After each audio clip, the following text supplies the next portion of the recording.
Já estamos de volta com o Jornal Cidade Notícia e agora é a hora do quadro Direito Previdenciário com a advogada especialista neste assunto, Marcela França.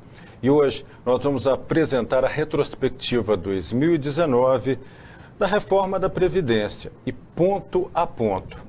Vejam só, a reforma da Previdência Social do Brasil vem sendo tratada desde o governo do Michel Temer, através da emenda constitucional 287/2016. Em um primeiro momento, este capítulo foi encerrado em 13 de novembro de 2019, com a publicação da emenda constitucional número 103/2019. E hoje fizemos um apanhado dos aspectos da reforma e trazendo à baila todo o histórico da reforma da Previdência. E nós vamos saber a opinião da advogada Marcela França sobre este assunto. Marcela, seja muito bem-vinda. Estava com saudades de entrevistá-la. Eu também estava com muita saudade de você. Obrigada por estar me recebendo aqui mais uma vez, por todo o pessoal que está em casa, quem vai nos assistir depois pelo canal do YouTube. A reforma da Previdência, ela é uma realidade mundial, ela não é apenas aqui no Brasil. De tempos em tempos é necessário que se reveja a matriz dessas arrecadações, a gestão desses tributos e o principal, o papel da Previdência Social, que é um seguro social. Porém, eu que sou oposição e os advogados previdenciaristas e o governo federal, tanto nós como eles temos informações que não são palpáveis, que não são informações consistentes. Então, a gente vai aqui hoje, né, e na próxima entrevista, falar sobre essa situação financeira e a necessidade dela, da reforma da Previdência. Correto. E no primeiro ponto, o slogan publicitário, reforma hoje para garantir amanhã, chamava atenção sobre a necessidade urgente da reforma sob a pena de contas públicas entrarem em colapso em poucos anos. Esta insolvência financeira é verdadeira, Marcela? Matheus, quando a gente fala sobre reforma da Previdência, nós temos que entender que a gente tem que falar sobre a necessidade da população e dos segurados de serem assistidos pela Previdência Social. E isso não foi levado em conta na reforma da Previdência. Quando eu falo que eu sou contra a reforma da Previdência, é porque nós temos informações precisas que garantem que não existe uma razão de ter tido uma reforma da Previdência tão drástica. Uma vez que, em 2000, foi criada a desvinculação da Receita da União, onde 20% de todo o valor que era arrecadado a título de contribuição previdenciária, que na verdade hoje eu entendo que foi uma manobra do governo federal jogar esses valores, esses tributos para os cofres da Previdência Social. O governo podia usar esse capital e ele aplicar da forma como ele julgasse ser necessário, sem qualquer prestação de contas. Em 2016, nós tivemos um aumento dessa desvinculação da Receita da União, que ela passou de 20% para 30% da arrecadação. Ou seja, como que você fala que uma instituição ela está insolvente, sendo que no primeiro momento ela sofre retiradas mensais. Então, é uma conta que não fecha. Somos nós e o governo federal nesse embate. Correto. Marcela, e em um segundo ponto, em relação ao déficit calculado pelo governo passado, parece mostrar outra realidade, né? Porque as contas do governo chegaram a este extremo.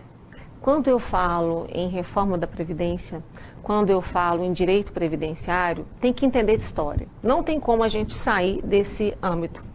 Por exemplo, entre 1950 e 1970, nós tivemos a unificação dos Institutos Nacionais de Assistência e Previdência Social e também dos institutos apenas de pensão por morte. O governo ele ficou capitalizado. Então, o governo, ao invés de fazer um planejamento desse capital, o governo construiu a cidade de Brasília, construiu a Transamazônica ou parte dela, a Ponte Rio-Niterói, dentre outras grandes obras que foram realizadas no Brasil. Então, já daí, o cofre da Previdência Social, ele já vem desde então com um déficit.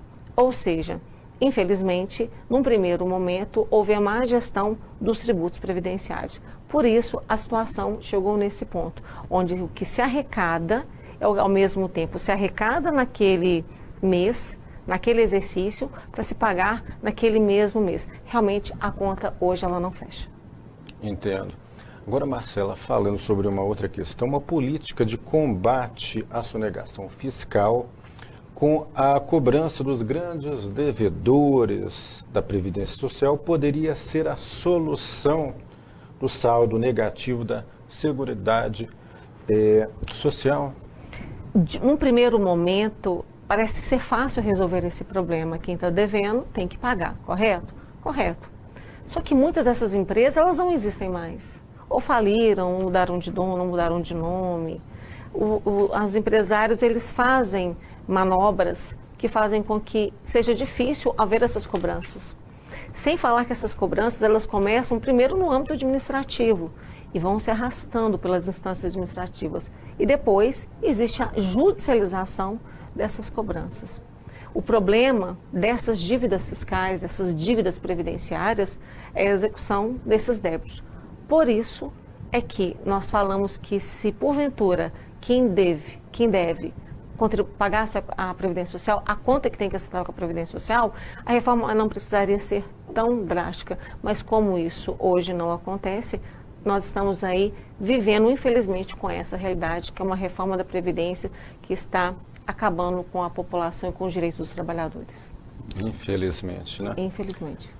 Agora, Marcela, quanto à proteção social, quais os principais benefícios, né, que deixaram de ser assistidos pela Seguridade Social? Olha que interessante essa sua pergunta. A Previdência Social, ela é um seguro social. Então, se o trabalhador, como você, como eu, estamos trabalhando e tendo as nossas contribuições previdenciárias e mantendo a nossa subsistência da nossa família, nós não precisamos acionar a Previdência Social, acionar esse seguro para nos socorrer. Mas a partir do momento que esse trabalhador ele tem problemas de saúde, que hoje a emenda constitucional número 103 de 2019 traz uma outra denominação, que é incapacidade permanente ou temporária para o trabalho, ele não tem condições de exercer a sua atividade. Então, ele não tem condições de pagar as suas contas. Ele entra, então, no risco social. Para evitar esse risco social, ele tem direito a esse benefício. Então, ele precisa entrar em contato com uma agência da INSS, ele precisa agendar uma perícia. Desde o dia 13 de novembro, todos os pedidos estão suspensos, porque o sistema não consegue analisar esses pedidos, não consegue processar esses pedidos. Numa situação como essa, mesmo além de todos esses problemas, nós ainda encontramos uma outra barreira dentro da Previdência Social, que são os peritos. Os peritos hoje, em sua maioria, eles veem no segurado a figura de um inimigo. Por que ele é um inimigo? Porque ele necessita de um benefício previdenciário. E o governo, ele não está preocupado apenas em não conceder benefícios, ele quer economizar. Então, a partir do momento que esse trabalhador ele deixa de ter a sua assistência, ele entra no risco social, gerando então outros problemas. Esse é um fato extremamente negativo da reforma da Previdência. Entendo. Agora, Marcela, para a gente encerrar, vamos falar da mutabilidade dos riscos sociais. Pode justificar a extinção ou a criação de novos benefícios? Sim, a matriz dos benefícios previdenciários, conforme eu falei na primeira pergunta, ela tem que estar sempre sendo revista, porque os riscos sociais, eles mudam com o passar dos anos e com a realidade do país naquele período, naquele momento.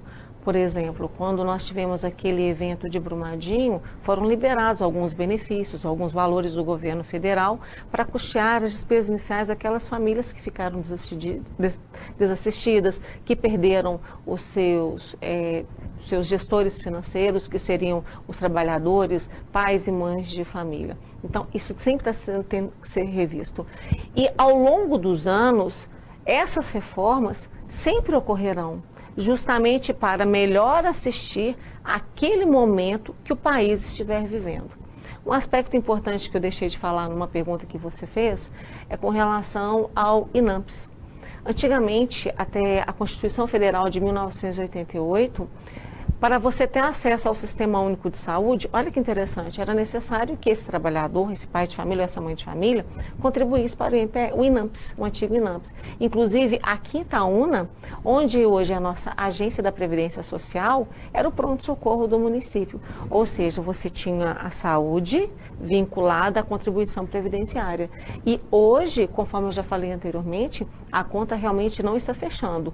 O que é arrecadado é bem inferior ao que é pago a título de benefício previdenciário. Correto. Marcela, muitíssimo obrigado mais uma vez aí pela participação aqui conosco. E essa retrospectiva continua na próxima semana, né? Vai continuar na próxima semana, sim, porque ela vai ser em 2 momentos, por ser muito extensa.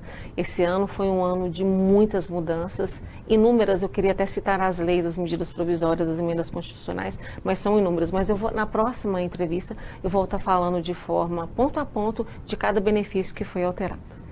E esse conteúdo vai estar disponível também no canal no YouTube da Marcela. Pode falar, Marcela. O meu canal no YouTube se chama Marcela, com 2 L's França.